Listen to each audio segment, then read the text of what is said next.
All right, you guys, welcome back to the show. I have like what I consider a great friend and a great mentor to me, Brian Carroll, obviously a powerlifting champion, but he helped me recover and navigate the complicated landscape of low back pathologies.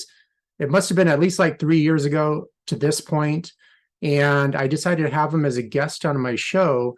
We'll be covering two different topics. Obviously, we'll be covering low back pathologies, but moreover, I wanted to talk to him about the not so glorious or the dark side of being a champion, because a lot of times people see that like 4 or 5 second clip of victory, being number one, but then they don't see how the rest of the 99.9% of the person's life is, and it might not be so glorious for most people once they find out what that is. So I guess if we can start like way back, before you're a champion, and how you've progressed into even wanting to pursue that path and then kind of like go from there. Okay. So I did my first competition in 1999. I was actually still in high school. We're around about the same age, aren't we? I just turned 38. Okay, so I'm a little bit older. I'll be 42 in August. But we still would have been in high school at the same time, approximately. So I graduated in 99, and we didn't have a weightlifting team then. The girls did, but we didn't. So I didn't get into weightlifting and such at high school competition like some people get to do. But I found it outside of high school, and my friend competed in bench meets and powerlifting and such.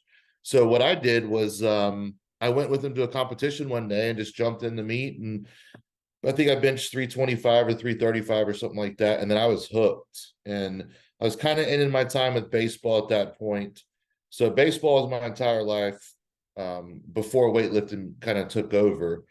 So from there, I kind of like put all my eggs into one basket, and that was becoming a gym rat, competing in powerlifting, all of my focus into that. And that became my new baseball, basically from 99 to 2020. That was my life. That's what I wanted to do.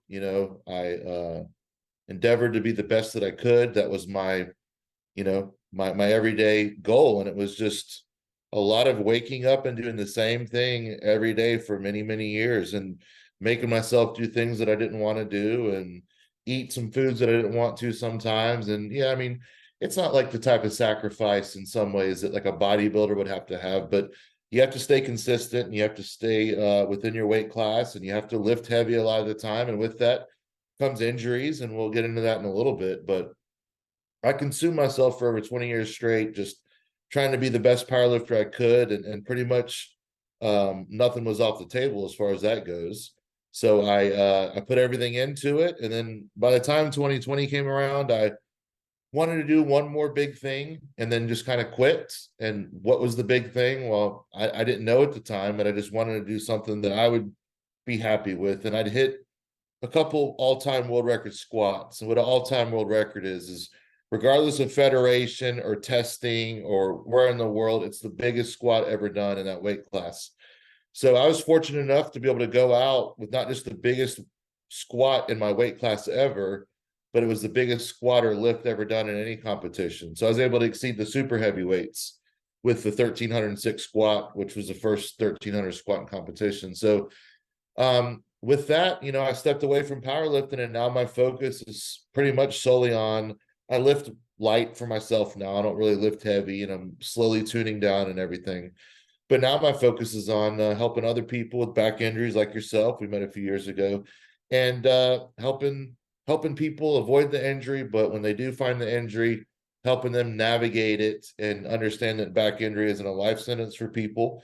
And so if I wouldn't have had my injuries during the time of powerlifting, I wouldn't be able to help people now. So as the book says, Gift of Injury, that I wrote with Dr. McGill in 2017, that book about my process of rehabbing is one of the best gifts for me, because I learned so much during this time, and I was able to come back and hit that 1,300-pound squat and go out on top. So I'm pretty fortunate and blessed as far as that goes. But it was a lot of hard work and a lot of downs, some ups, of course, otherwise I wouldn't have kept doing it. But yeah, the higher the stakes are, the higher the lower the lows are, and the less high the highs are. There's just more and more at stake the longer you do it. And So it was just kind of time for me to get out of it. And I had twin girls born in 2020. So that's been a big focus of mine these days. And so my focus is being a husband, a dad, and a practitioner for the McGill method and helping as many people as possible these days.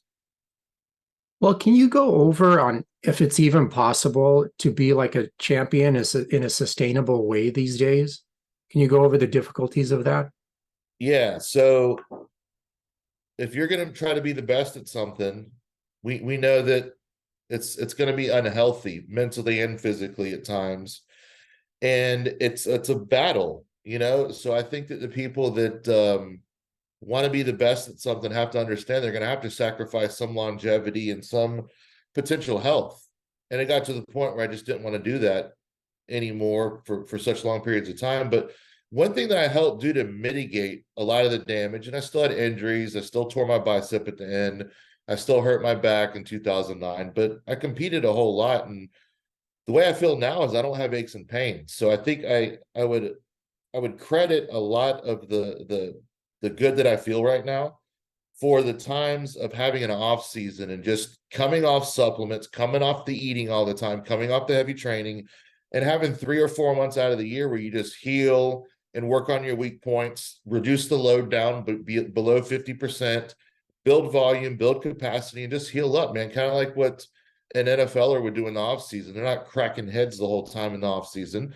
They heal up a little bit. They work on weak points, whether it be running, conditioning, whether it be rehabbing an injury or just getting stronger. So I adopted an off season a long time ago, and I think that saved me from being like really screwed up right now. But the champion's mindset is something that I had to kind of learn as I went. And no one can kind of tell you like how to approach things when you want to be the best. But I made a lot of mistakes. I overcorrected at times where I would do anything necessary to try to get stronger.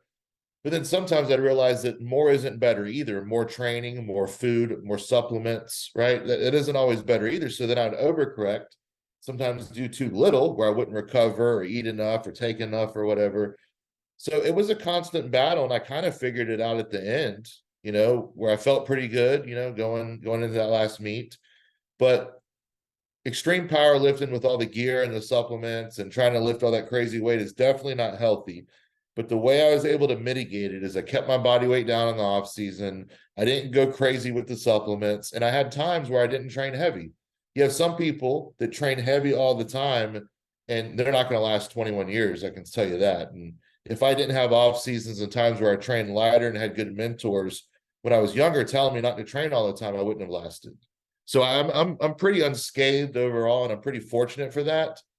But you just don't know, man. Getting under the bar with even 1,000 pounds, it wouldn't be much of a stretch to have a blood clot break loose or have a stroke or some kind of brain trauma or something. So I'm very fortunate that I never dealt with anything like that too. But there's people that have. You get under the bar so much, man, they really destroy themselves.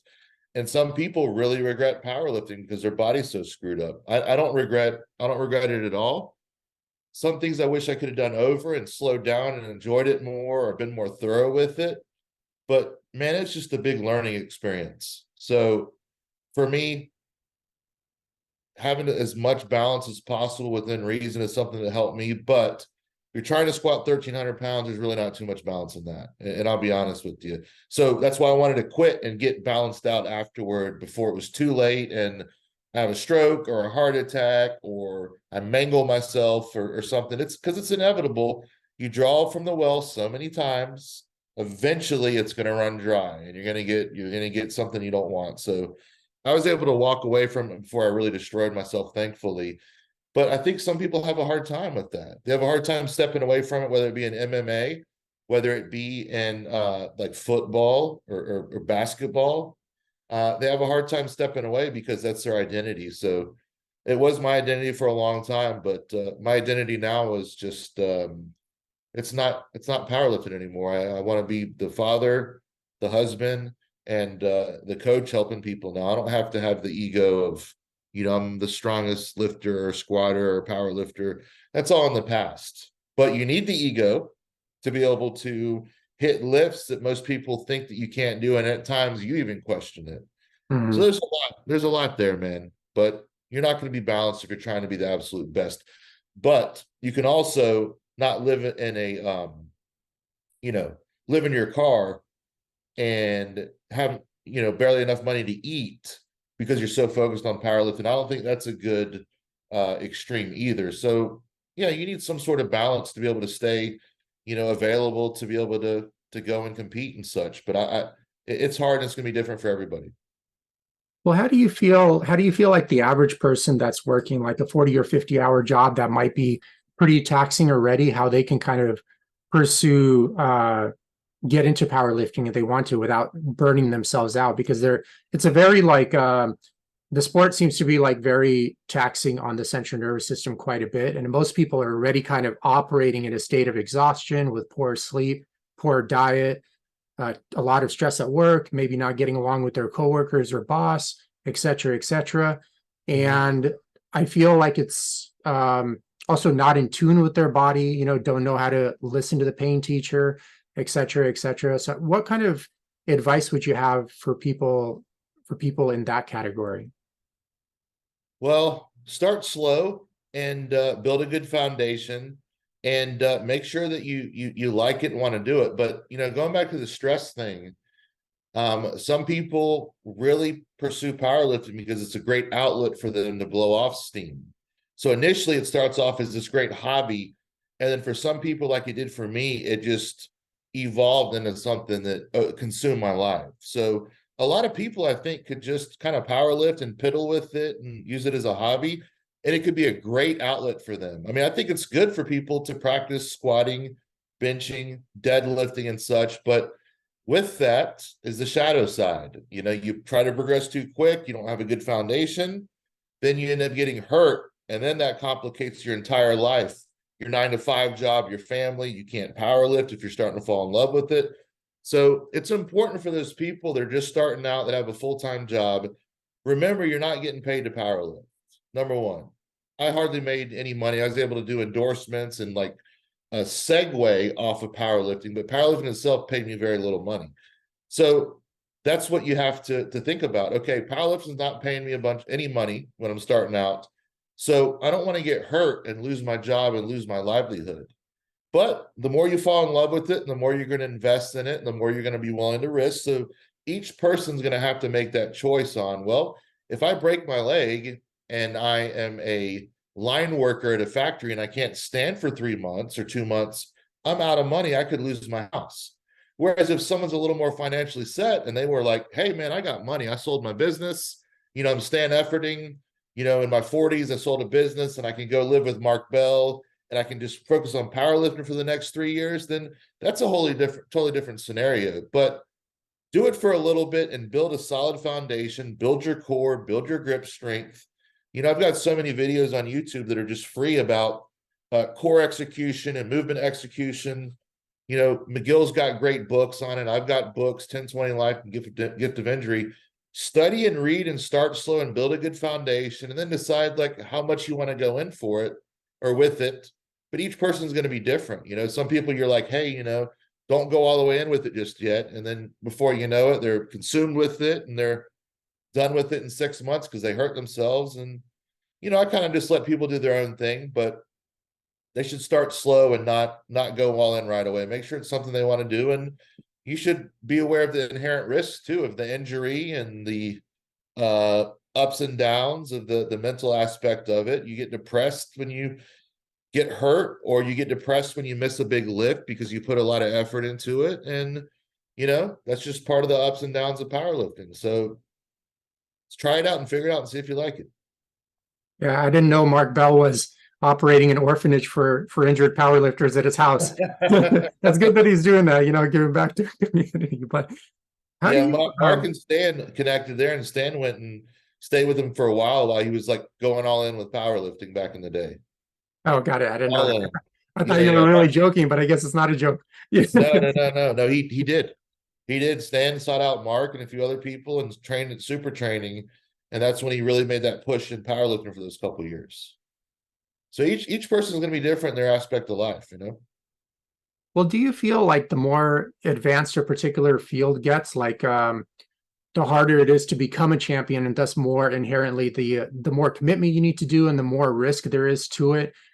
Just like anyone new in a field, you can be kind of like a dummy and still be a standout. Like the initial MMA days, now you look back at those fights and you're like, oh man, these guys don't know like anything they're doing, compared to the guys today. But the Yeah. guys today, even that seemed to be really good back in the day, would be pretty terrible today, kind of thing. So Yeah, everything's speeding up so much. The numbers of the deadlifts that people are hitting right now, it just kind of come from nowhere, and it's kind of out of the stratosphere right now. Um, I what's the what's the best way to answer this? Give me that question again. Let me hear it again. The best well, way again, what? do you feel like the more advanced a field becomes, inherently just the more commitment that's required? Also, just the more you have to be extremely myopic, and then also the Yeah. more risk and the less balance there will be in the person's life, and less health there will be in the person's life as well, just to even have a chance of even making it somewhere to the top, not even like the number one guy, but even in the somewhere in the vicinity of like the top competitors. You got to be super dedicated, man. And everything's gotten so much more competitive. MMA, like you're talking about, CrossFit, powerlifting has exploded in the last few years.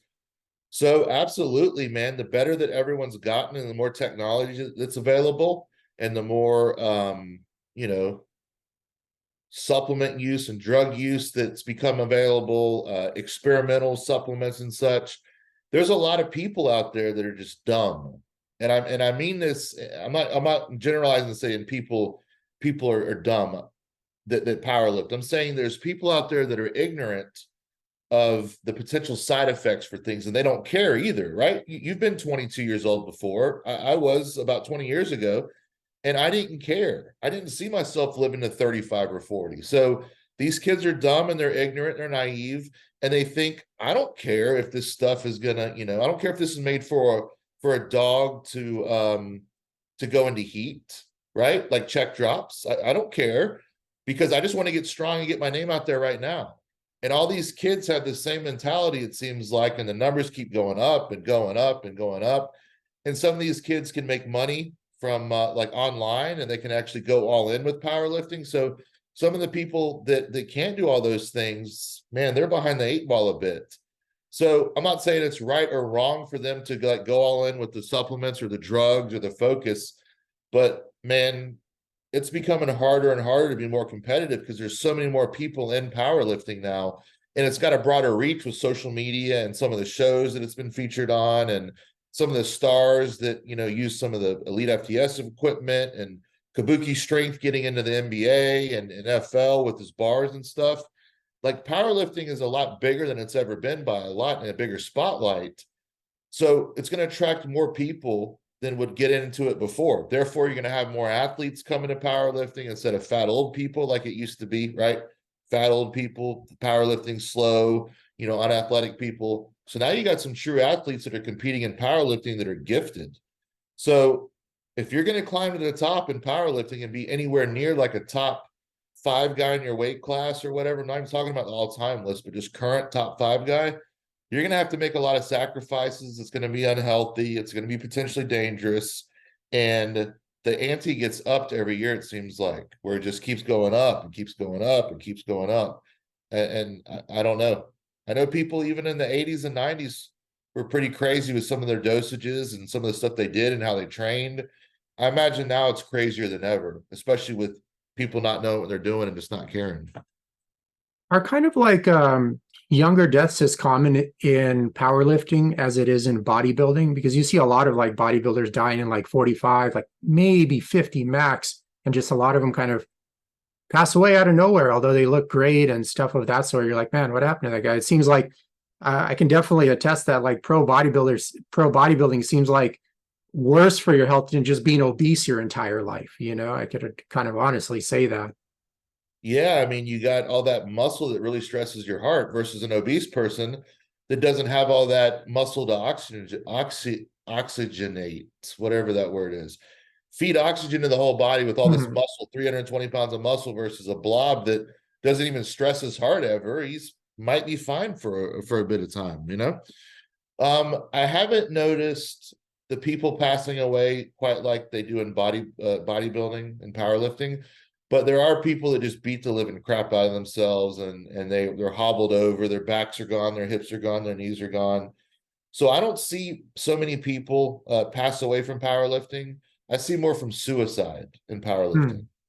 Interesting. A lot of older lifters, I knew two of them just in the last couple of years that committed suicide, that were, early 50s probably, and their powerlifting was over with, and they took their own life, and it's unfortunate.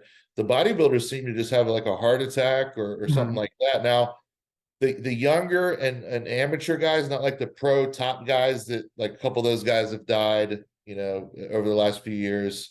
You got three of them that I can think of. And with that said, um, you have diuretics and such that contribute to a lot of the bodybuilders' deaths, because they end up getting so dry and not drinking any water for sometimes a couple days and doing the diuretics. There's been people here locally, a couple of them, that have died from like post-show dehydration and having a heart attack and stuff. The kidneys shutting down, having a heart attack or whatever.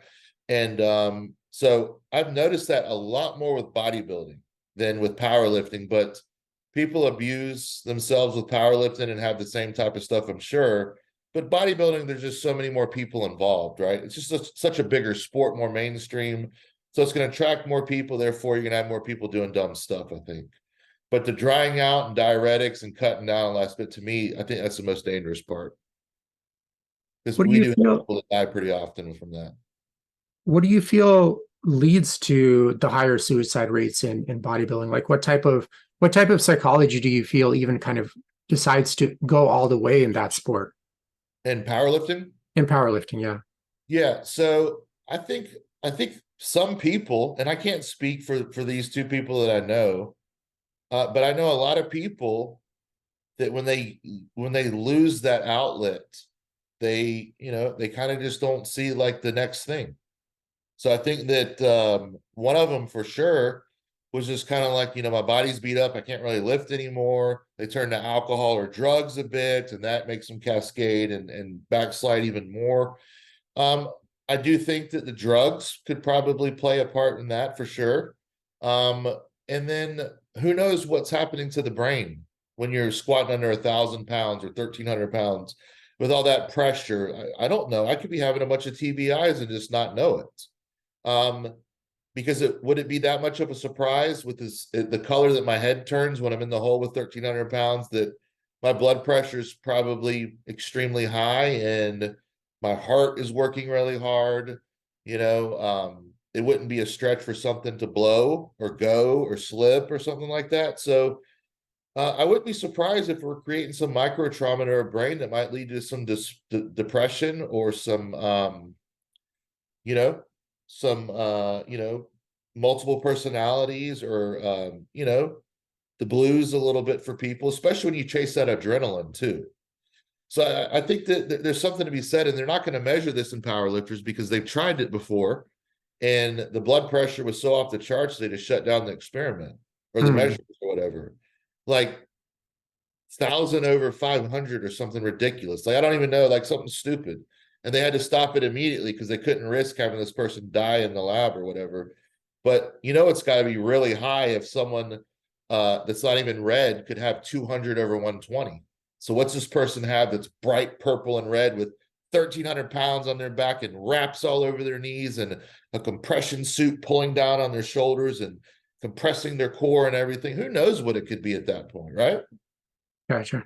So I don't know, but I think that across the board with athletes, whenever their thing is over, whether it be junior sale in football, whether it be someone like Ken Caminiti in baseball, or someone like that, when their time's over, maybe they're broke, maybe they didn't spend their money well, maybe they sacrificed their family during this time, maybe they're addicted to drugs and alcohol, maybe they just have mental deficits and problems. It seems to catch up with them when they're done with the sport. Like when they're in the middle of like competing in lifting or bodybuilding or baseball, football, they have that outlet, so there's always something to do tomorrow. Oh, I got a game tomorrow, I got to train tomorrow. But when that's over with, I know this from what Junior Seau went through. Like he had no reason to live, you know and he was just like, I don't want to be here anymore. So I don't know exactly why, but those are kind of a couple guesses to me. And powerlifting generally attracts mentally unstable people to a certain extent, to people that have anger, that want to just crush weight and be aggressive and stuff. So I think that that would probably play a part too. And I'm not speaking as a psychologist. I'm just speaking from my experience. I've seen the different personalities come into powerlifting, and some get really wound up and unstable. You add in narcotics, you add in anabolic steroids, and with someone unstable and taking a bunch of supplements and lifting heavy and all this stress and everything, man, you have like a recipe for all kinds of crazy Mhm. stuff. Is narcotic use, you kind of mentioned that, is that just used recreationally just as a side thing or actually for performance reasons too? Well, legend has it that a lot of the power lifters in the 80s like doing speed. They like doing crank or meth or cocaine before. I've personally never done it. I would tell you, I'd be honest, tell you, yeah, dude, I would hit a line of something before I'd go and lift, but I've never done any recreational drugs like that. But as far as anything that would give me an edge, whether it be a lot of caffeine or a pre-workout or something that will just wind me up, a Provigil, an Adderall, or something like that, yeah, I would take that. Some people would get addicted to painkillers, taking crazy amounts of painkillers to lift just to get through it. I've taken ibuprofen to lift. I've taken like a Percocet or a half a Percocet to kind of take the edge off. But we're not talking like some of the people that would do 30 or 50 Percocet pills a day because they're addicted to it and they have so much pain, but they want to keep lifting. So you can see how a lot of this stuff could be a recipe for disaster when you have a Mhm. little bit of unstableness, a crazy sport, narcotics, anabolics, and then maybe some antidepressants mixed in there, right, with the person. Yeah, there could be a lot of wildness going on. Well, can you touch on the slippery slope of relying on uh, painkillers to kind of mask, the pain teacher or any kind of injury versus actually going appropriately and desensitizing the area and then kind of rebuilding biological resilience from there? Because I know that could be even for just people that aren't competing. That's like a common thing to do, and it's kind of a very quick, slippery slope downhill that basically leads to a larger injury in a short enough, even long enough time frame. Yeah. So I don't think that pain meds or ibuprofen or even like an epidural or something, I'm not going to say, oh, that is bad no matter what, inherently bad. I think it's definitely misused. I think it's overused. But at the same time, you have some people that have an acute flare up that don't have the tools that you have or I have. And if we were to say, no, you got to go see Eugene or go see Brian, we're not going to give you a shot. These people would never get out of pain. Okay. So some people are going to need a shot. They tweak their back at work or whatever. So I'm not going to say they're bad, but when the person is just relying on that shot after they've gotten out of the acute phase and they think that the shots or the pain meds are going to be the way to heal, we know that's just basically blocking the signal to the brain and the trauma is still happening. It's just numb and they're not feeling it. So as soon as that Percocet or ibuprofen or epidural wears off, and they become heightened to that pain again, it's going to be super sensitized. Mhm. So instead of relying on those medications, why not let it heal, stop picking the scab, and let it desensitize, then slowly start building pain-free capacity. Now, if you've got to take some meds because you're really wound up and you're acute, you can't sleep. Like, I'm not saying meds are bad. I have my own line of CBD. Like it's a good product, but never am I going to say, hey, don't worry about fixing your back, just take the CBD. No, they can be used concurrently, but at the same time, what you're doing is going to matter a lot more than any medication you're taking. So use the movement as therapy, use it as medicine. People are just scared to take time off. They just think they can take medication, mask it, and keep plowing ahead. And that in some cases, that's the worst case scenario. And I'm guilty of that, as talked about in Gift of Injury, that I kept getting my epidurals. I was taking medication and just continuing to train like a dummy. I was dumb. I was ignorant. So Dr. McGill opened my eyes to a lot of those things, and I had to remove the cause to build more tissue tolerance and then progressively start loading again, like you said a minute ago.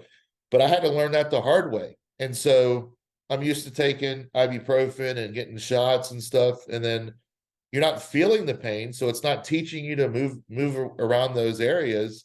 And the next thing you know, you're so sensitized, it takes a long time to get wound up, and it's an endless cycle of feeling a little bit better, then masking it, and then winding it up again. And it's just a continuum. Yeah. And then when we're coaching together, you actually set a line that was a really big eye opener and a game changer for me. You probably didn't even give it 2 seconds of thought. But I remember I never had like a super serious back injury. It was more over like just constantly annoying. But I remember it would get better with you. And then I would go back to doing, just being a dummy again and then kind of tweak it again. And then it would be in pain for like a week or two. And then it would get better. And I'm like, oh, doing this. And then at one point you're like, well, the good thing, Eugene, is, you're doing it to yourself. And that gives you all the power, because if you're doing it to yourself, you can stop doing it to yourself anytime. And I feel that is super powerful. And I feel, unfortunately, like in Western culture, especially, like people are adverse to that, to admitting that they're causing their own health problems off, like pretty much 99% of the time, probably hands down. And, they're looking for these quick solutions, like getting shot in the back or just taking painkillers or something of that sort. Yep. And it just never works, because you never change the person that's causing all the problems. And then obviously the problems are going to keep coming back.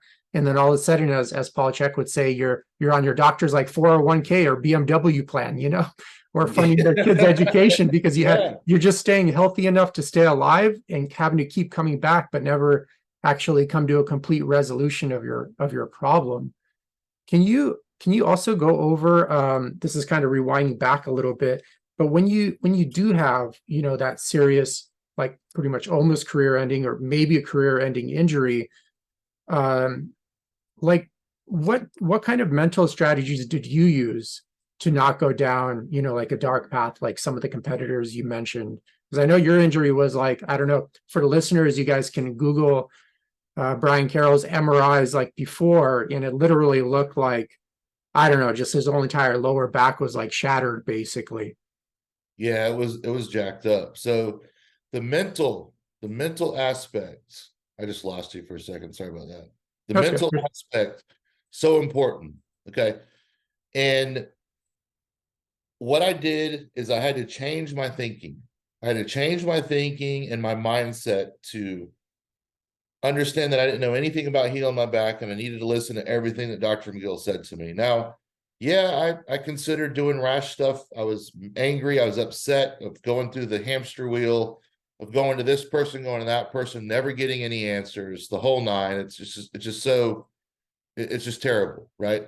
And what I finally came to the conclusion, I'm going to go in there just like a complete beginner. Whatever McGill tells me to do, I'm going to do. And I'm going to focus with 100% focus. And I'm going to treat this as if this is my training cycle.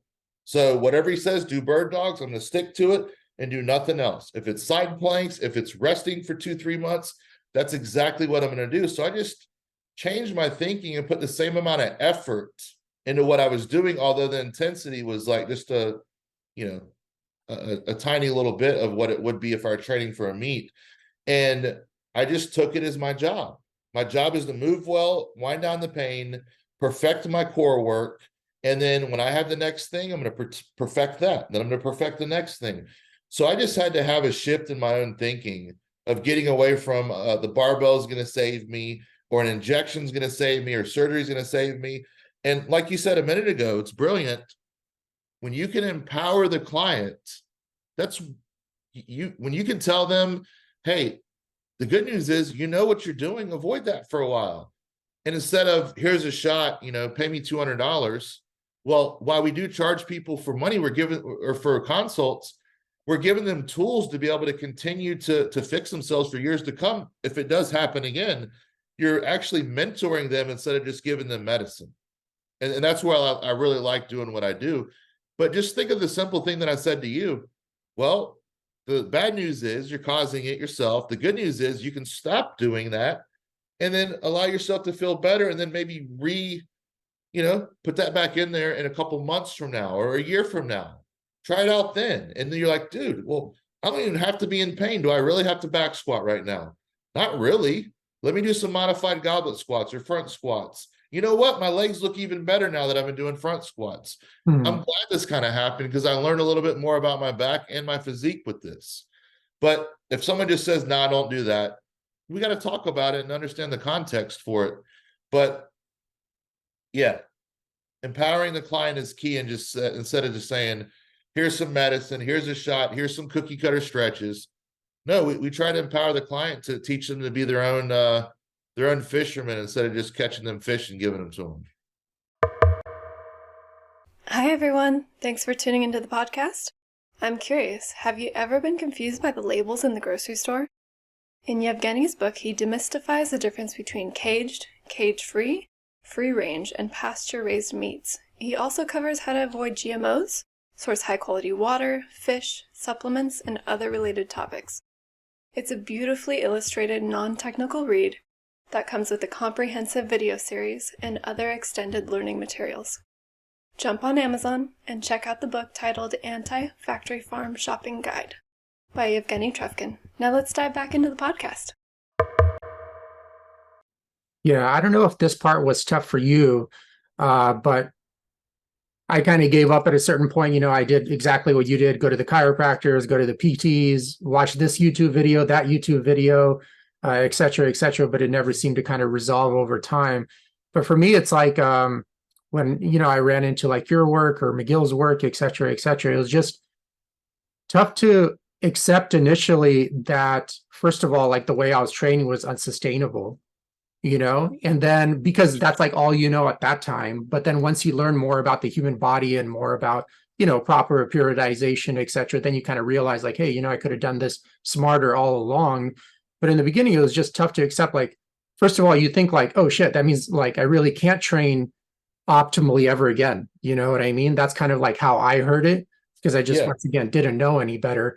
But I didn't know if you kind of had that happen to you when, McGill would say like, oh, don't train for 3 months. It's like, oh, dude, that's sometimes like a death sentence, especially for like type A personalities and someone it's like a career. It was like your career, for example, Well, I knew this much. I knew that my way had failed so many times. So I was already really open to like trying something different. I knew the success he's had with other clients. Everything he said to me made sense. So I said, I can't lift anyway right now. So, and that's what I don't understand about some people that come to me. They bitch and complain or get mad when I say, hey, take a couple months off. And then they're feeling better after a month. And I'm like, hold on.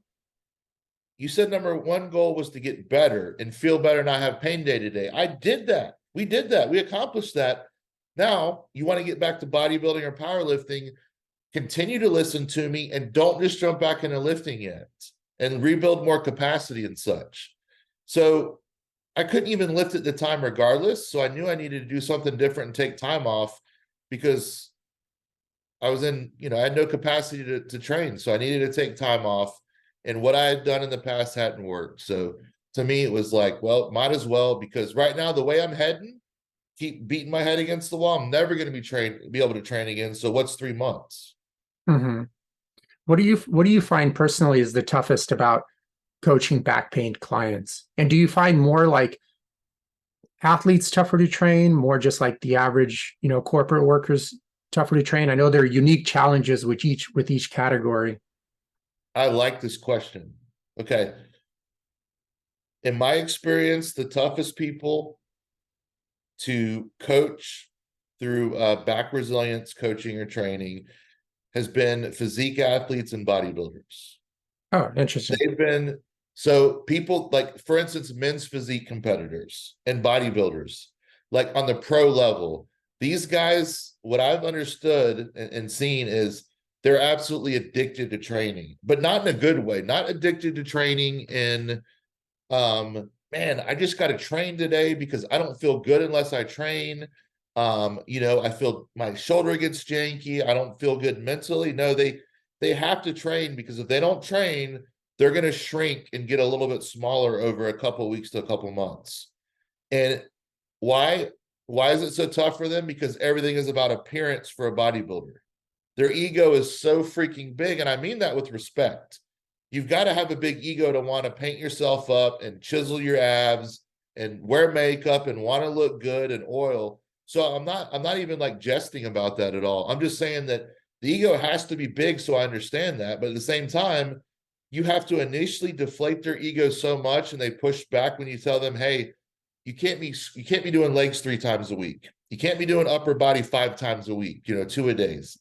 And a lot of the time, I have to decide to not work with them because they don't want to take a couple months off. They want to feel better after a month or so and get right back to training. Or some are like 2 weeks, a week and a half sometimes. Oh, you fixed me. I feel so much better. Well, I'm glad you're crediting me for getting you out of a little bit of pain, but you're not fixed. This is going to be an ongoing thing for a while that you're going to have to manage. And when I tell them not to start training yet, they push back. Well, I don't have any pain. All right, well, here's what I think you should do for the next couple of months. And if you don't want to follow that, I'm not sure what I can tell you, but this is what I think in my experience with what you have going on, you're going to need to heal over the next year. And if you jump back into bodybuilding in the next month or two, I see you having a bunch of relapses. And I have to just leave it at that sometimes. Whereas other people, it might be a physique athlete, or it might be a UFC fighter, or it might just be a general lay person. Man, they will follow everything you say to a T. They'll take notes. They'll give you good feedback. And they end up being the biggest professional you ever work with. So I've been lucky to have some people that really surprised me. But then you have some people that really disappoint you too, that literally don't put an effort forth. Like, I had one kid that I saw that I didn't want to see, who was a baseball player. And he basically told me, oh, I have an update for you. I got to be honest with you. After I saw you for the consult, I went home and didn't do anything. And then I started doing some of the big 3 that you showed me. Then I quit doing that and just rested because I was depressed. But unfortunately, every time I went to do something physical, my back started hurting again. And I'm thinking, well, yeah, because you didn't do anything to build more capacity, then you just get up and try to go running somewhere. Of course it's going to hurt, but you got pain-free. You just didn't follow the directions. So those are things that bother me, when we just basically waste each other's time, when they just don't want to listen, or the people that are Google masters and they know everything about chiropractors and physical therapy and adjusting, and they know everything with their back. Those are some of the people that are difficult to deal with. You know what I mean? That know enough to be dangerous, but truly don't know anything. I find, like, honestly, I just highly recommend for people not to get any advice from any social media or online source. Not because some of the people could actually be extremely credible. Just the only problem is they never met you. They're just talking like we're talking now to like a broad audience. Who knows who's even listening to this? You don't know their specific situation, and nature is like a novelty generator. Everyone is different. They're not even 2 droplets of water that are the same on the entire planet. Moreover, human beings and back pathologies. I mean, back pain is such an umbrella term. It could mean like a million things that are causing their back pain. It's like saying, oh, my car's not starting. Okay, like, dude, it could be like a million things of why your car is not starting. And then imagine like getting advice from online from a person that never met you, is basically like kind of showing up at the doctor's office and they don't even talk to you. And they're like, here, just take this medication. It's like, dude, you don't even know my situation. So my situation, or even my story that led to this situation. Like, how are you even giving me this medication already?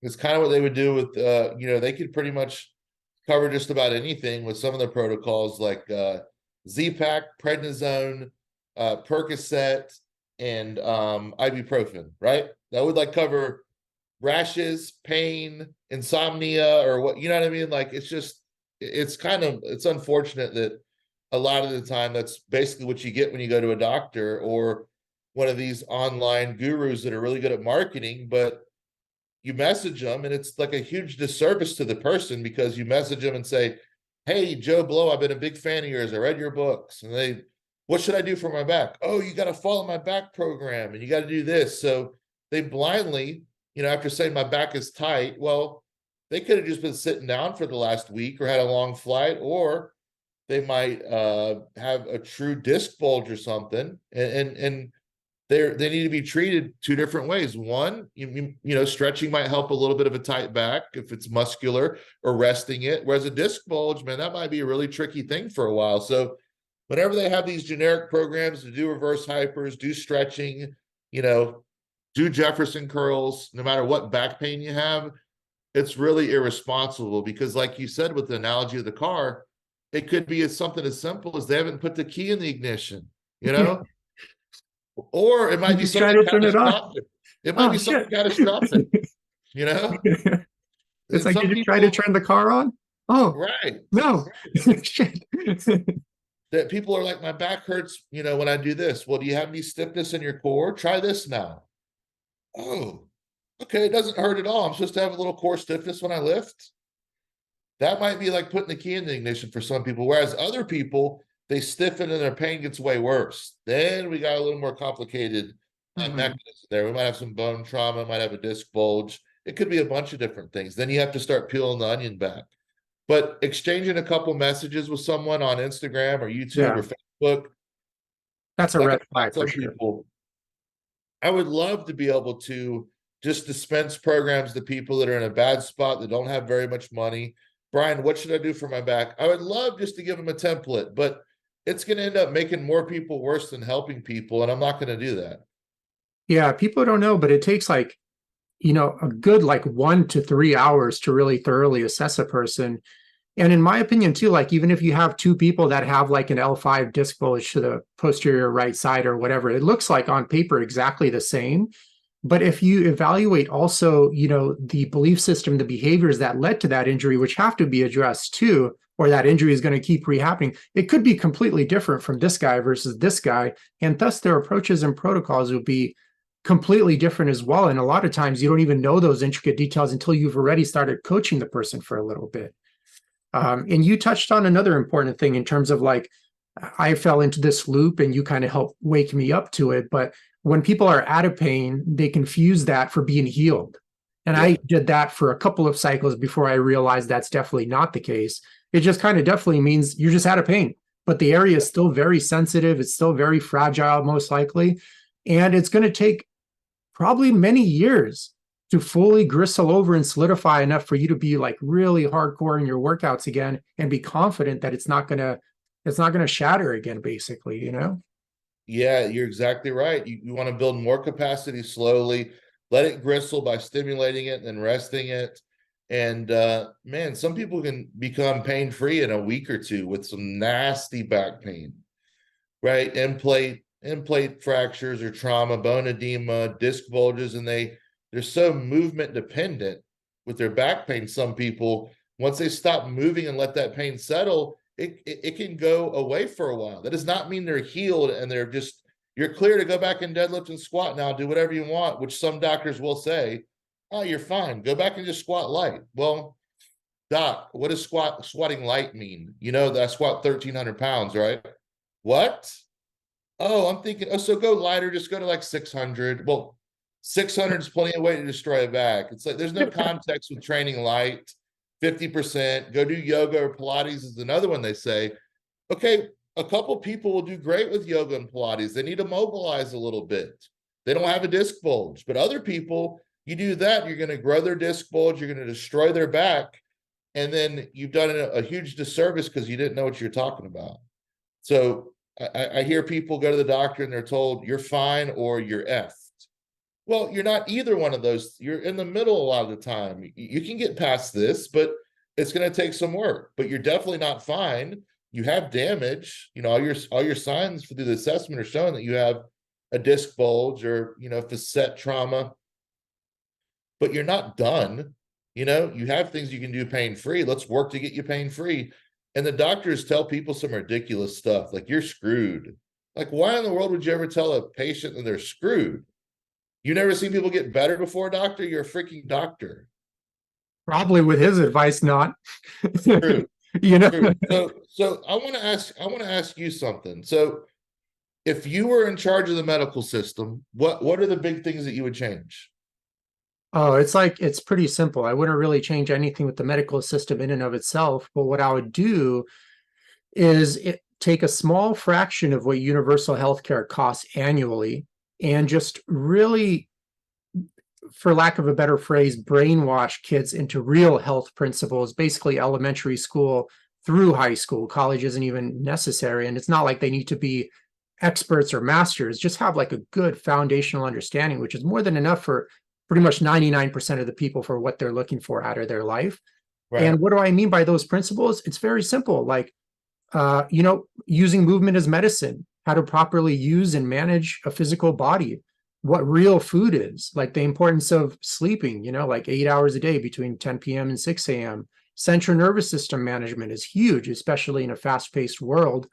And then, nonviolent forms of communication would definitely help resolve a lot of stresses and problems in the world. And more importantly, to identify like who they are as a person and then live true to those core values. Because if you don't know who you are, like, what do you know what to do in life? You're going to definitely get into the wrong jobs, wrong sports, wrong relationships, and it's going to be a disaster for you from start to finish. And then you'll have kids, and basically they'll be exactly the same way.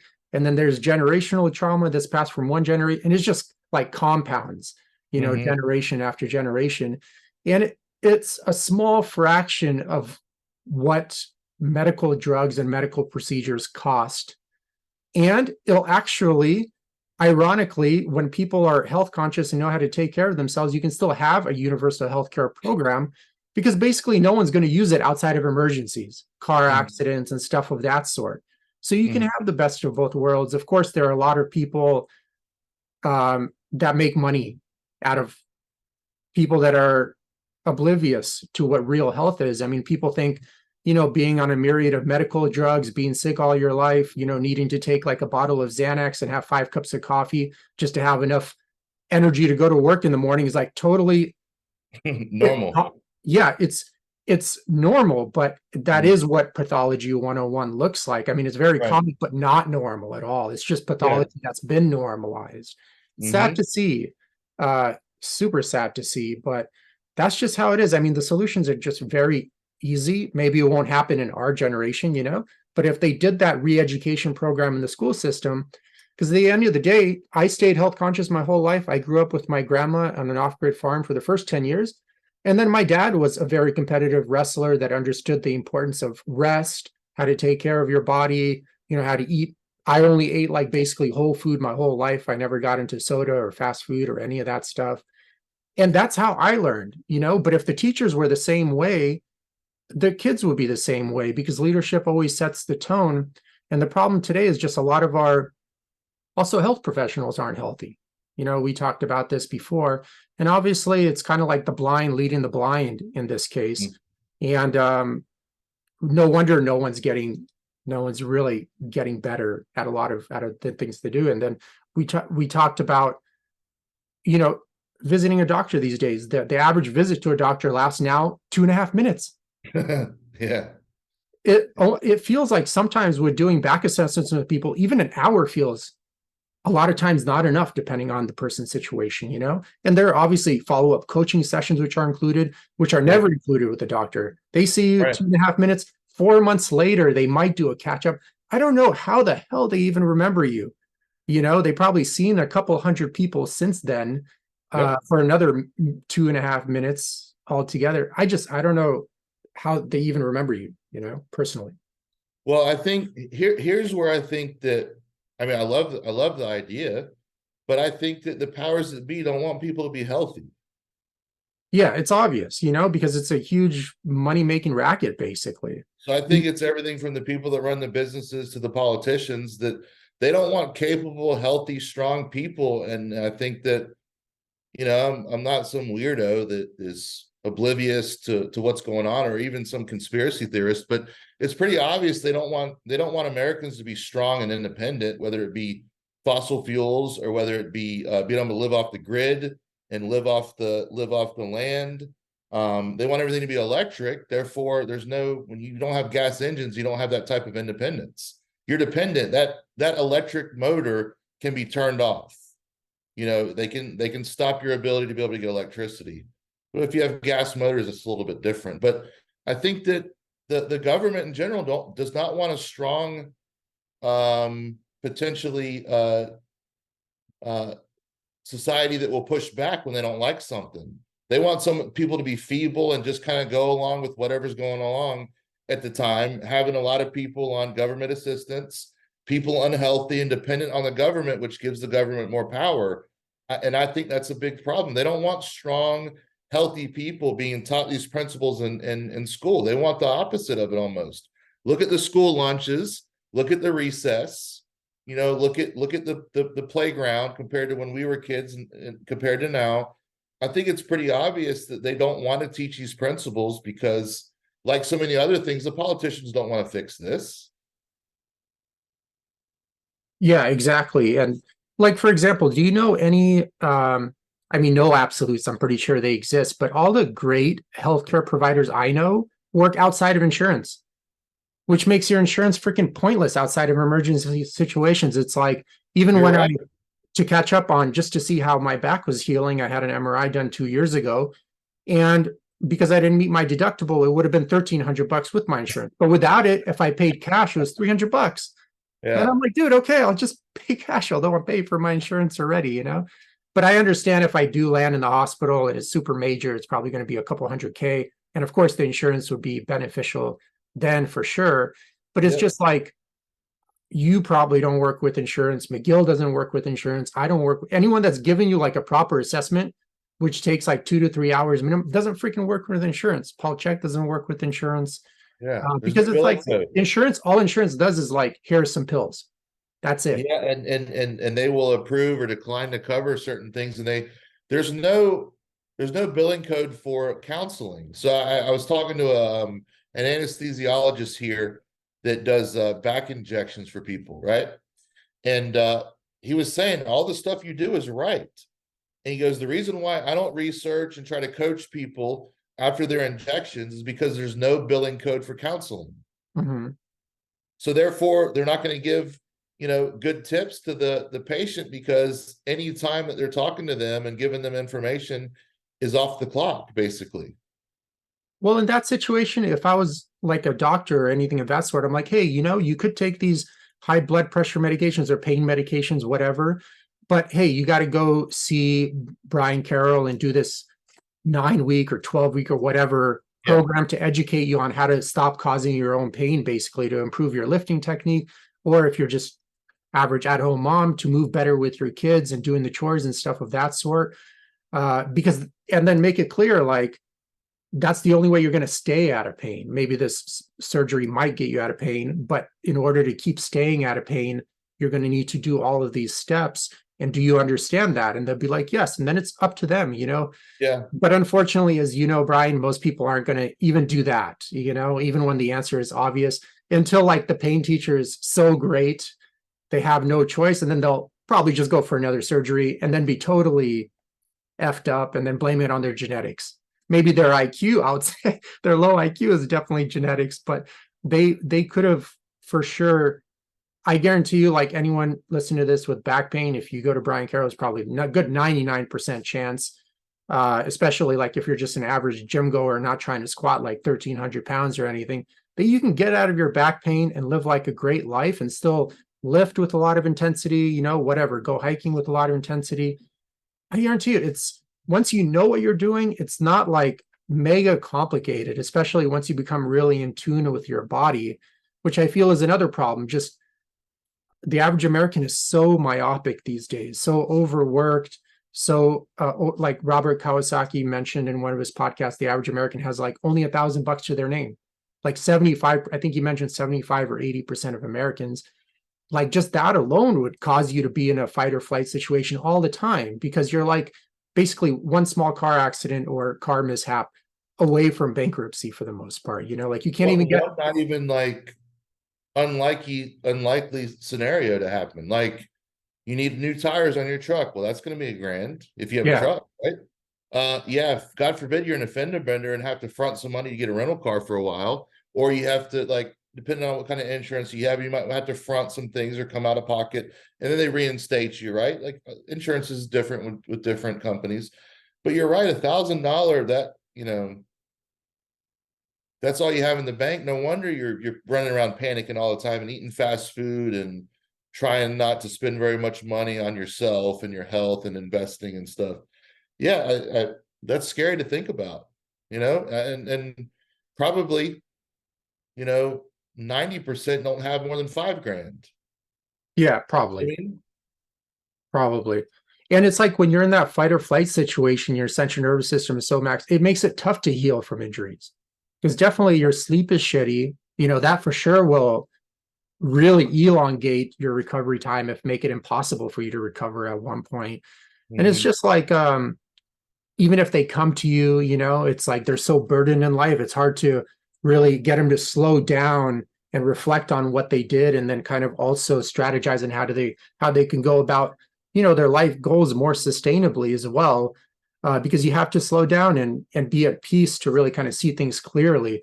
So there's that obstacle as well. And honestly, I don't know if it kind of seems like it's getting worse. Like it's even getting more fast paced. I don't know, maybe that could be bias on my part, but I don't know if you're seeing that. And you have two kids coming around. I just wonder how fast paced it's going to be when they hit like 18, for example. It's really fast paced, and I think the technology and our phones and our computers and everything are just making people are trying to do so much more in a day. Instead of just like two projects at work, they got to do this and they got to do that and they got to do all these things. And then, kids start earlier now with some sports. They're doing travel ball at 5 years old, travel baseball. It's like I didn't even start playing t-ball till I was 5. Like we played a game at like once a week on Saturday morning. That was it. We weren't practicing 4 days a week and traveling to this and doing that. Like things have just gotten way out of control, it seems like. Yeah, well, I think like the reason for that is college entrances have gotten a lot more competitive. I felt they were competitive even back in my day, but now it's like they're like through the roof competitive. So it's like now kids that have to be like an all-star in 3 different sports and a straight A student and have work experience and basically live 50 years of experience in like 17 years of life, before they even apply for college and stuff of that sort. And then I don't know. Having said that, what's your take on um, the social media space and back pain these days? Helping, not helping? I feel for the most part is just confusing people personally from my observation and kind of leading down the wrong path. Yeah, it's confusing people because the biggest marketers will have the most reach, and they say, do these 5 stretches for back pain. And then people are doing it and making themselves worse. And then, 1 out of 100 or so will get better from it. And they're like, this is awesome, and confuse more people. So it's definitely not good. You can't do an assessment on social media. You can only get a couple key points across. And so I do it to help try to educate people and get people to read more in depth on articles and videos and such. But for the most part, people are using social media, and it's not helping people with their back pain at all, unfortunately. When people advertise a quick fix, you got to veer away from that immediately. But it's not helping, and it's just so oversaturated with people that just don't know what they're talking about, that are good marketers, that you're going to see their stuff more because they're good marketers and they have the algorithm and all this stuff. But it's not helping people, that's for sure. Yeah, and for the listeners, I'm telling you, like, you can't expect just to watch free content online without the person meeting you and knowing your specific situation and expect that to help you. You're just relying on dumb luck. There's maybe 1 out of 200 chance that it would help you, if even that. And then on top of that, dumb luck will never help you stay injury free long term ever, because you don't know what's causing what. So eventually you will get re-injured. Your only real hope is really kind of like hiring someone like Brian Carroll, or doing the due diligence on, for example, becoming your own back mechanic. But just understand you're going to need to spend a lot of time reading material, actual scientific journals every single week. You're going to have to probably take courses eventually, and then eventually you're going to hire someone like Brian Carroll or something of that sort to help touch up some loose ends for you. And that's really, honestly, I mean, I hate to say it that way, but it's really honestly the only way they're going to get better. Yeah. Because you're not going to get better watching random stuff on YouTube or Instagram or sorry, you're just not. And if you were, ask yourself, why do you keep re-injuring your back? If it works, why do you keep re-injuring your back? And that's really the only way. You could become your own mechanic and do all those steps I mentioned. Or you could just go up front if you are super busy and it's not like a super passionate topic of yours, but you do want to get better. You could just hire someone like Brian Carroll right away, and it'll definitely fast track your progress. But even then, I would still recommend, lightly reading a lot of material and educating yourself and how to be especially more in tune with your body and the various ways your body communicates with you on if something is going wrong, stuff of that sort. So Exactly. And a lot of people can get better from back mechanic and gift of injury alone, but then some people don't want to be bothered with it. They're businessmen, they travel a lot, they have families. They'd rather you go through it with them and tell them what to do and then just learn that way. Other people want to get started and they can get it done on them on their own, and that's awesome. A lot of people are able to do that, but then there's quite a few people that can't either. So the first thing is to get the books, read it, apply in the books, see if you get better. If not, go up and escalate from there. Go up the chain from there. yeah. Well, are there any other topics you wanna cover today? No, I think, man, we talked about the health industry, which is a big, crap show right now. We talked about people getting better and how the steps to do that. Read back mechanic, read gift of injury, reach out to someone that's qualified. I help a lot of people. Some people are going to need an in-person assessment, although I can help a lot of people virtually. And man, you got to spend time with people. So if your clinician is not spending at least an hour to hours with you, and if they're doing a 15-minute eval, 15-minute evals, they're not even going to know what's going on in your life in 15 minutes, much less where you are, where you're going, where you've been, all those questions, how you hurt yourself. What are your goals? We might talk for an hour about your goals because that's a big part of where you're going, because if your goals aren't attainable or realistic, then your plan's going to fail anyway. So there's a lot to talk about. So I enjoy helping people, man. So I appreciate you having me on here, man. Always good to talk with you. And let's do another one in a couple of weeks. If you have more topics you want to discuss, more back pain stuff or overall nutrition or strength training or whatever, just email me and we'll set it up again. Yeah, I actually on a closing question, I still see the popularity rise of stem cell injections for back pain. And I just, from everything I've researched and from the two friends that I've known that got it, it doesn't seem to work.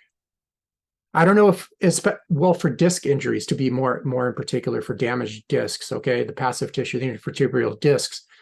What happens is, like, what I see is they typically don't work out a week before and they already are feeling pretty good. And then they get the injection and then they just don't work out a month after. And they obviously, if they just did that without the injection, that alone would probably solve a lot of their pain. And they're like, oh, it's because of the injection. But I'm like, no, it's literally because you're not doing the activity that's causing your pain. That's it. You're exactly right. And stem cells take the biological compounds like stem cells, PRP, they take 3 months to become active, to start working. So when they say I already feel better, well, dude, what did they give you when you were there? Oh, you're taking Percocet. No wonder you feel good. You're high. You're high out of your mind right now, and it's taking the edge off your back pain. Plus, you've rested. Plus, you stopped doing those exercises that hurt you all the time. I haven't seen anyone that I know of benefit directly from stem cells or PRP, especially intradisc.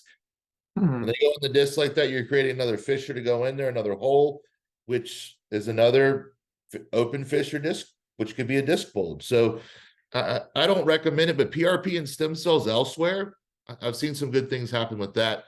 The disc, like you said and described, it's a different animal, and it's not like a ball and socket joint, like a shoulder or something, where I've seen PRP and stem cells do miracles with those. Got it. Okay. Well, Brian, dude, it's good to see you, and thanks again for helping fast track my recovery process way back when. You're welcome, man. Which was done virtually for anyone listening. So great program. Thank you. It's good to see you as well. And thanks for that life-changing line of, if you're doing it to yourself, you could always stop doing it to yourself. And I use that in a lot of aspects of my life too, not just back recovery, because it totally applies in many areas. So, cheers, brother. Good to see you. Okay. All right. And thank you, everyone. Take care. Thanks for tuning into the podcast. If you've ever had trouble losing weight, or you've lost weight, but still didn't have the ideal body or health you're aiming for, please feel free to reach out anytime and book an assessment. Eugene will work with you to cover your goals in detail, see what's holding you back, and go from there. In the meantime, feel free to check out the countless testimonials on Eugene's website in the link below.